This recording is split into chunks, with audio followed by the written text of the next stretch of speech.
got us a spot here where we can catch the sunset, but there are human animals absolutely everywhere. There's a few boats that will be passing by, which I hope to get the beautiful silhouette of. But anything that occurs, I'm still in the wild.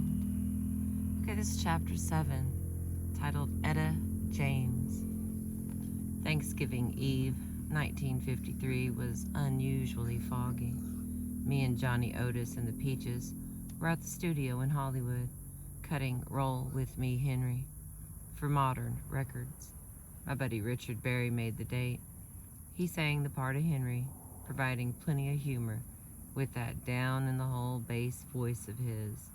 "Hey, baby," asks Richard, "what do I have to do to make you love me too?" And I answer, "You gotta roll with me, Henry." Richard also played keyboards and helped arrange the song, which had really become a one-woman show. Okay. All right. Oh my lordy, where did I lose my spot? Lord knows why. Richard also played keyboards and helped arrange the song, which had really become a one-woman show, me telling Henry to come on with it. The melody was a duplicate of Hank Ballard's "Work With Me, Annie," but the words were mine. The Peaches sang background, and Maxwell Davis, the modern A&R man, blew tenor. My first experience in the studio was good. I felt strong, wasn't intimidated, and felt free to be myself. My personality got all over that record. We cut it that night, printed it on Thanksgiving Day while all of LA was eating turkey. By Thanksgiving night, Johnny Otis was playing it from the little record store he owned on Western Avenue across from the Red Hut, a famous hangout joint where Johnny also did a radio show. Folks would drive by and scream out requests.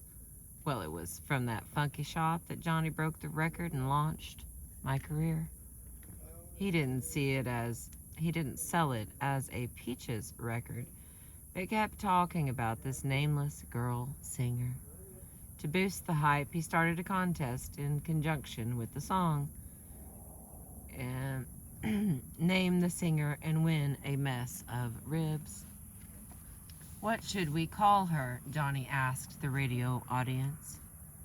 "She's got big old jaws, a hefty backside, and she's only 15.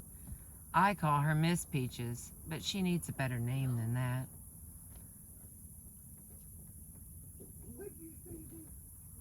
The Friday after Thanksgiving, excuse me, I did take Claritin for those who care.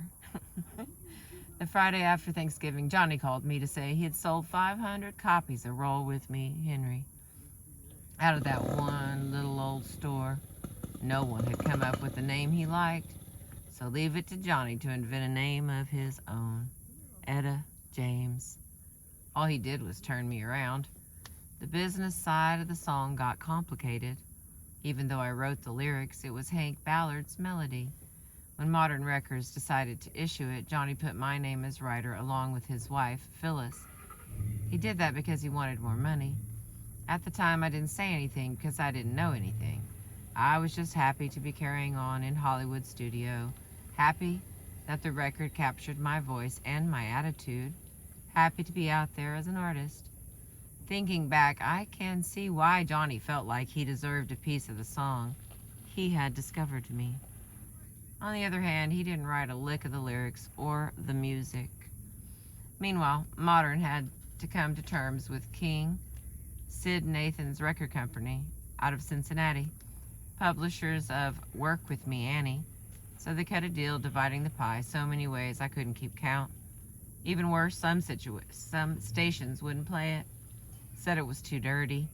So Modern and King changed the title to The Wallflower, and the title didn't seem to matter because the record took off, kicking serious ass in mom and pop record stores all over the country. The Peaches were pissed because I was getting the glory, but I was even more pissed than the Peaches because suddenly Georgia Gibbs came out with her Susie Cream Cheese version. Georgia Gibbs, who they called Miss Nibs, turned Roll With Me Henry into Dance With Me Henry. Now, if you listen to the original version, I really was talking about dancing. When the cats are bawling, I sang, you better stop your stalling. It's intermission in a minute, so you better get with it. You better feel that boogie beat and get the lead lead out of your feet. Okay, hang on. Let me try that again. Minus the people. The animal noises. All right, Georgia Gibbs, who they called Miss Nibs, turned Roll With Me Henry into Dance With Me Henry. Now, if you listen to the original version, I really was talking about dancing. When the cats are bawling, I sang, you better stop your stalling. It's intermission in a minute, so you better get with it. You better feel that boogie beat and get the lead out of your feet. It's just that the word roll had a sexual suggestiveness. Prudes. Excuse me. It's just that the word roll had a sexual suggestiveness prudes couldn't handle. Georgia's cutesy pie do-over went over big. My version went underground and continued to sell, while Georgia's whitewash went through the roof. Her Henry became a million seller. I was happy to have any success, but I was enraged to see Georgia's singing the song on the Ed Sullivan Show, while I was singing it in some funky dive in Watts.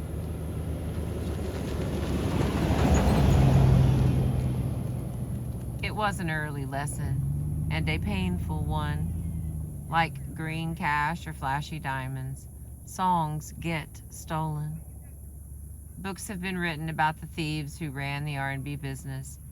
The history of black music is filled with tales of exploitation. Bessie Smith, Fats Waller, Billy, they all got ripped off, songs swiped, money squandered, one-sided contracts, no royalties, and God knows what else. I came along at the start of the teenage craze in the 50s. I was a teenager myself, singing, and some say helping to create this new form of teenage music. I know rebelliousness was boiling in my blood. I was ready to strike out. Looking back, I also see I had feminist leanings before I even knew what a feminist was. If Hank could say, work with me, Annie, well, I sure as hell could say, roll with me, Henry. I had no qualms about expressing myself.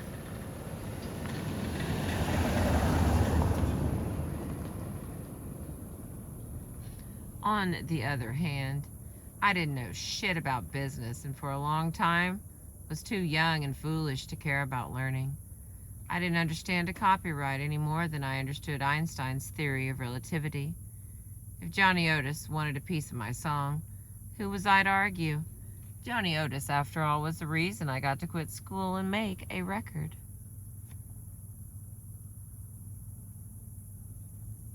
Over my long career, I've gotten a reputation for being difficult and hard-headed in business dealings. That is partly true. It's something I learned to develop as self-protection. But as a teenager, I wasn't above ass-kissing. I am still not. In this lifetime, everyone's got to kiss some ass.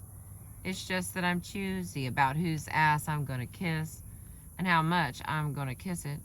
Because believe me, I ain't kissing everyone's. Not then and not now. I began my business schooling at Modern Records.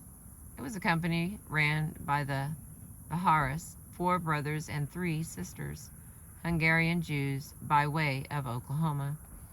They fascinated me. I think they were typical of the little indie labels that were turning out this primitive rhythm and blues. Back then, remember, this is before Elvis. The majors weren't all that interested in black music. They considered it marginal. That is, until white teenagers fell in love with the stuff. When rhythm and blues had a baby called rock and roll, everyone came to the christening. But when I got started, most of the nitty-gritty cats, the real innovators and inventors of the new dance music, taken from country, blues, and jazz jump bands, and fashioned for big city taste, those guys were signed to little labels.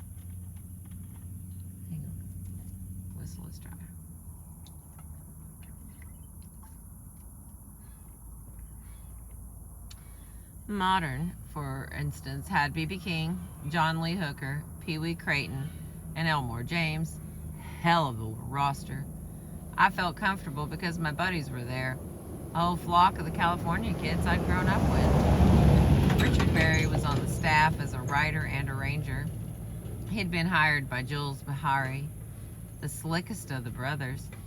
Jules also brought on Jesse Blevin, who was back from Korea. Eugene Church had a group that used to use two different names, the Clock Clicks and the Fellas.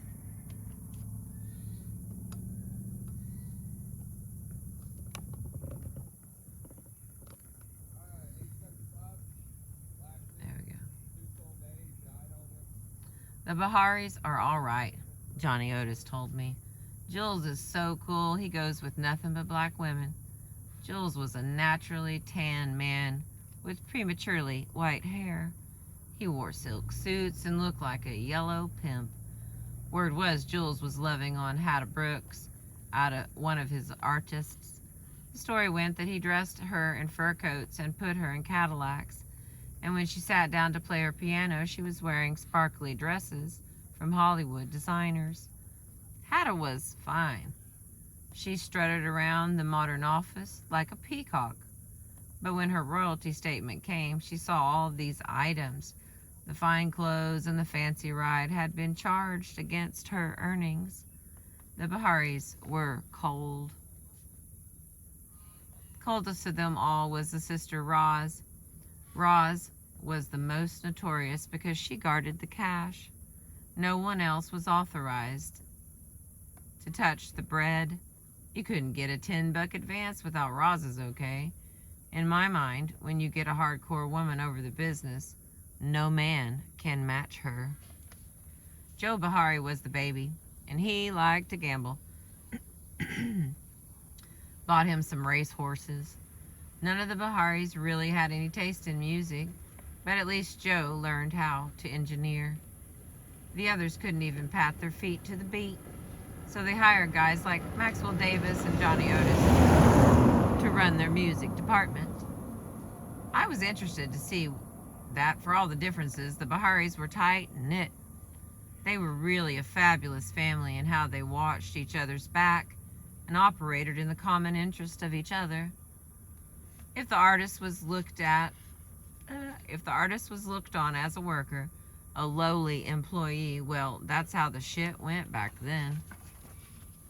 In addition to singing, I was writing. They didn't pay me a salary, never helped pay the rent, but if I wrote a song they liked, they might cough up $25 or $30 for the publishing.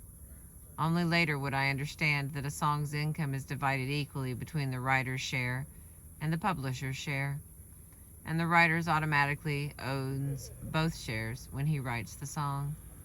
All he's got to do is have a lawyer draw up papers to start his own publishing company. It's simple.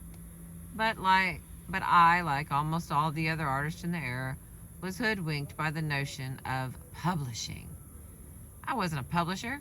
How could I publish a song? And so for practically nothing, we gave away half of the ownership of material that turned out to be incredibly valuable.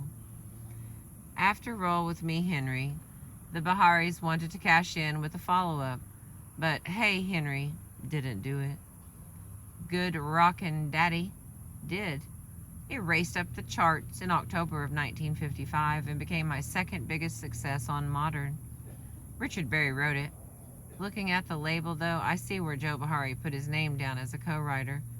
Sometimes the Baharis got a little greedy and took more than just the publishing share. Joe couldn't write a song any more than I can pilot a jet plane. Good Rockin' Daddy is another primitive example of strong early rock. In the code language of rhythm and blues, good dancing equals good screwing, and the character I play, the young Etta James, is bold enough to compliment her man for doing such a crazy twist. Hank Ballard wrote his famous Twist in 1958, but it didn't sweep the country until Chubby Checker started twisting in 1960.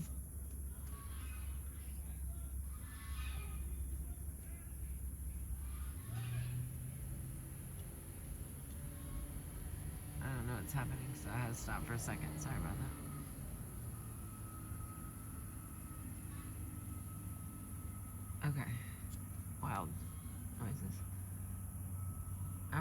At the same time, excuse me, at the same time, me and the Peaches started traveling with Johnny Otis and his traveling show. Richard Berry went along, plus a couple of other singers. It was a musical review with instrumental jazz and lots of rock and rhythm and blues. I wasn't happy because Johnny made us sit on the bandstand during the entire performance. When it was our turn, we'd have to jump up on that first note. But during the rest of the show, I was forced to sit there feeling like a fool, trying to look cool with my hands folded on my lap. I told Johnny I wanted to go off in the wings, but he wouldn't allow it. Well, I put up with this grin and bear it stuff until Savannah, Georgia. That's where some folks turned my head around. "Young Etta James," they said. "You're the hottest thing in the country." I am? Being out on the road, I knew my records were doing okay, but I didn't have a good idea of the magnitude of those hits. I never read the trade magazines, and unlike today, music news was not widely reported. "How much are you getting?" these people asked. When I said $30 a night, they laughed.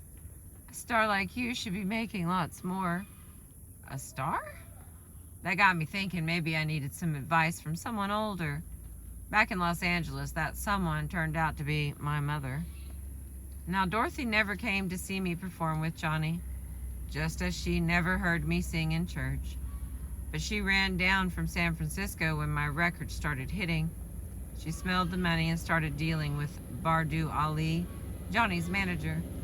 That would have screwed things up enough, but she brought along Uncle Herman, her white-looking brother, who had an Italian gangster for a father and was a mathematical genius and an extortionist to boot. The two of them tried to extort Ali out of money, and the things turned into a mess. The bottom line is that I wanted out of Johnny Otis's show, and also out from under Dorothy's control. I got partial help from a new agent, Carl Peterson. He got me away from Johnny, sending me out on the roads with the Peaches. But he also stipulated that Dorothy came along.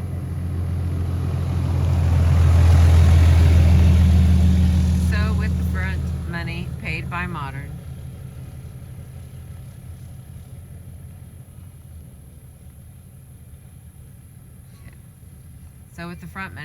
Modern, I got me a 1955 DeVille, my first Cadillac, and raced from LA to Dallas like I was going around the corner. I arrived at the Peter Lane Motel and Restaurant, and I remember looking up and seeing Tina Turner waving out the window. Ike was downstairs eating his lunch. Ike was something else. I'd get to know him a whole lot better in California in the 60s, but in the 50s he was one of the most together musicians on the road. His bands always had a snap.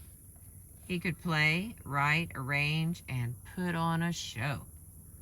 I know he was a tyrant, but unlike James Brown, Ike kept his shit private. Ike was a magnet for women, me included. His dangerous edge, his dangerous look, his nasty edged music made him that much more attractive. Ike was strong. "Get back in there, Tina," Ike yelled up when he saw her leaning out the window. "I'll send your food up to you." "Etta," Tina yelled down at me, "come up and talk to me." Tina was always looking to chatter. I saw her as a bird in a cage. She wanted to fly out, but was too scared of the world to budge. She was also scared of Ike. Later, me and Tina would have similar experiences with men. But for now, we were these young things in love with show business. A couple of scatterbrains too silly to see what was really happening. In Dallas, I went to stay at the Green Acres Motel. One morning when we got up, my caddy was gone. Turned out they'd repossessed it because we hadn't been paying the note. Naturally, we panicked. How were we going to get to the gigs Peterson had booked around the country? Abby had gotten $300 from Fats Domino. Dorothy figured, based solely on her powers of persuasion, she could talk Fats into loaning us another $500 to get the caddy back. But she figured wrong. Fats wouldn't give her a dime. It was Peterson who bailed us out and got us back on the road. We were in Louisiana when Dorothy really went bonkers. She was behind the wheel and talking plenty shit, how people were chasing her, how her dreams were telling her not to turn here, not to turn there, to take this highway, to avoid this other one. A gas station attendant had told her to be careful of migrant workers crossing the road, and she took that to mean that there were zombies on the loose. She said the zombies were slaves and started terrifying us with stories of torture and murder. I don't know what that horrible noise is. I thought it was going to be some geese that flew over, but it sounds like they've caught one or something. Or, I don't know.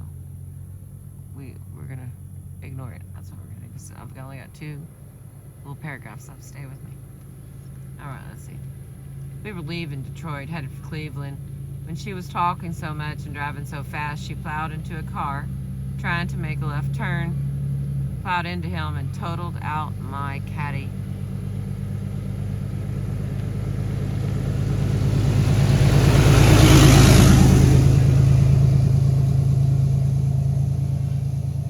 We had to catch a Greyhound and chill with relatives in Cleveland. That killed nearly 2 weeks. When the car got fixed and we were ready to roll, Dorothy decided to dress up as a man. Suit, tie, wide-brimmed hat, snapped over her eyes, the whole bit. She thought that would protect us. On Highway 21, going through Ohio and West Virginia, we started seeing signs for the Red House, a tourist shop and restaurant. The Red House is coming in 30 miles, then 20 miles. Well, Dorothy was convinced that the Red House was the mark of the devil, that the Red House would be our undoing. She had dreamt about dying in a red house. She saw us all going up in red flames, and when we finally zoomed past the Red House, she must have been going 100 miles an hour. She didn't slow down until the Red House was 50 miles behind us. That was my mom. I was relieved to get back home and happy to go out again. Also happy to leave Dorothy in L.A. This time I was booked with Big Jim Wynn, a baritone saxist who had played with Johnny Otis but was fixing to go out with his own show. Big Jim became my legal guardian. He boosted my salary and brought along someone who turned out to be my next serious musical model. I'm talking about Johnny Guitar Watson. And that is the end of Chapter 7. Chapter 8 will be more road shows. I've been reading to you from Rage to Survive, Etta James, and David Ritz. I appreciate you.